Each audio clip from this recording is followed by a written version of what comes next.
En este capítulo vamos a hablar de cómo se inició el liberalismo en España.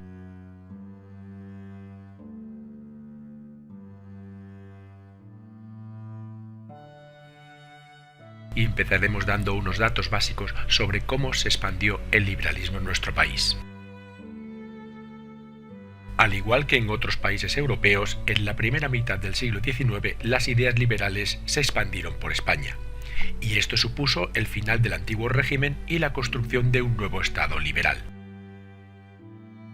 Pero esta revolución tuvo aquí sus peculiaridades. Al no haber una burguesía fuerte, las ideas liberales tomaron otros derroteros. El ejército se convirtió en el garante de la monarquía constitucional y el caciquismo obstaculizó el juego democrático. Durante el siglo XIX España padeció diversos conflictos armados como la guerra contra Napoleón, las guerras carlistas o la guerra de emancipación de las colonias americanas. La guerra contra Napoleón se llamó la Guerra de la Independencia y ocurrió a principios del siglo XIX, en la que España luchó contra el ejército francés que invadió la península. Las guerras carlistas se extendieron durante todo el siglo y fue ni más ni menos que una guerra civil entre liberales y absolutistas, que tuvo diferentes etapas.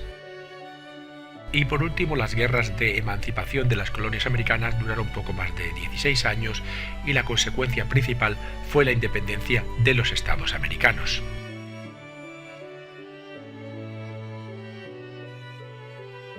A continuación hablaremos de las peculiaridades del liberalismo español. Este nació durante la Guerra de la Independencia contra el ejército invasor francés, y ahí fue precisamente el inicio de la caída del antiguo régimen, y su culminación tuvo lugar durante el reinado de Isabel II, con la construcción de un Estado liberal. Los cuatro componentes básicos del liberalismo español son una monarquía constitucional, la manipulación del juego político, la alternancia política, el ejército como principal actor y la fugacidad de las constituciones. Vamos a ver uno por uno. Hubo dos intentos de establecer una monarquía constitucional en España. La primera fue durante la Guerra de la Independencia, al estar ocupado el trono por el hermano de Napoleón, José I Bonaparte. Se formaron unas juntas en Cádiz donde se aprobó la primera Constitución española en 1812. Y el segundo intento fue durante la Primera Guerra Carlista, donde se pusieron en juego dos modelos de Estado totalmente diferentes. Por un lado los absolutistas defendidos por los rebeldes carlistas y por otro los liberales, que apoyaban el trono de Isabel II. Precisamente los defensores de Isabel II, los liberales, estaban divididos a su vez en dos partes, moderados y progresistas, que gobernaban según los resultados electorales usando prácticas fraudulentas para estar alternándose en el poder tanto unos como otros. Los cuatro problemas básicos que tuvo esta manipulación del juego político fueron los siguientes. La corona intervenía en la vida política normalmente a favor de los moderados. Había un camarillismo, es decir, que la nobleza, el ejército y el alto clero ejercían gran influencia en la corte para beneficio propio. Solo una muy pequeña parte de la población podía votar y encima la votación estaba manipulada y existía un caciquismo en todas las esferas de poder. Y en medio de toda esta situación, el ejército tuvo un papel preponderante, ya que a partir de la Guerra de la Independencia, este ejerció una gran influencia en la vida política española, y en sus filas tenían militares de gran prestigio como Espartero, Prim, Narváez o O'Donnell, que incluso llegaron a liderar partidos políticos moderados o progresistas. El método que utilizaban para cambiar de gobierno es el que podemos ver aquí a continuación, y siempre era el mismo, por este orden cronológico. La alternancia entre las dos facciones del liberalismo hizo que cada una de ellas redactase una constitución nada más llegar al poder. Si los progresistas lo alcanzaban, era de carácter progresista, ampliaban libertades individuales y también ampliaban el derecho de sufragio. Y si llegaban los moderados, pues disminuían las libertades individuales, tenían una mayor permisividad de la intervención de la corona en la vida pública y también limitaban el sufragio de voto.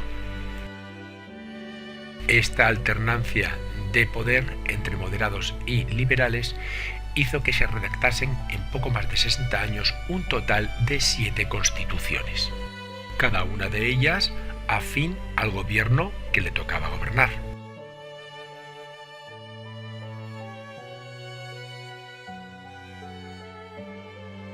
Y por último daremos unos pequeños esbozos de las diferentes etapas que hubo durante todo este siglo XIX. Estas 5 etapas las desarrollaremos en cada uno de los capítulos siguientes. La primera de todas fue la Guerra de la Independencia y la Revolución Liberal. A esta le siguió la época absolutista de Fernando VII. En tercer lugar, el reinado de Isabel II, que inició una época liberal, a continuación el Sexenio Democrático y por último la Restauración Borbónica. ¿Pero qué diferencias había entre moderados y progresistas? Bueno, pues vamos a verlas ahora. Los moderados creían en la soberanía compartida entre el rey y las cortes, en la que el rey podía intervenir en la actividad política, mientras que los progresistas creían que la soberanía era nacional y residía solamente en las cortes. Para los primeros el sufragio era limitado y censitario, mientras que para los segundos era menos limitado, e incluso los demócratas, que eran una rama de los progresistas, defendían el sufragio universal. Para los moderados el poder debía ser centralista, mientras que para los progresistas debía ser más autonómico. Los primeros pensaban que el ejército y la Guardia Civil debían ser los únicos cuerpos armados, mientras que los segundos incluían a la milicia nacional. Los moderados no querían hacer reformas, defendían los derechos de los privilegiados y se oponían a la desamortización. Por el contrario, los progresistas querían hacer reformas muy profundas, no querían dar ningún tipo de derecho a los privilegiados y pretendían hacer una desamortización efectiva y real. Y, finalmente, por lo que respecta a la relación Iglesia-Estado, los moderados pretendían hacer un Estado confesional y sin ningún tipo de libertad de culto, mientras que los progresistas pretendían hacer también un Estado confesional pero con libertad de cultos. Con este esquema vamos a ver cómo estaba la situación política en el siglo XIX. Los liberales se dividían en 2 ramas, los moderados y los progresistas. Dentro de los progresistas teníamos a los demócratas, que se diferenciaban principalmente en que lo que querían era el sufragio universal. Y de ahí surgieron los republicanos, que estaban opuestos al poder real. Se dividían en unionistas, que querían un Estado unitario, o federales, que querían un Estado federal. Para complicar aún más la cosa, de la mezcla entre moderados y progresistas surgió la Unión Liberal, que era una especie de partido de centro, estaba entre 2 aguas. Y de la Unión Liberal también surgieron los monárquicos, que defendían la monarquía tradicional bajo cualquier concepto. E incluso parte de los demócratas se unieron a los monárquicos.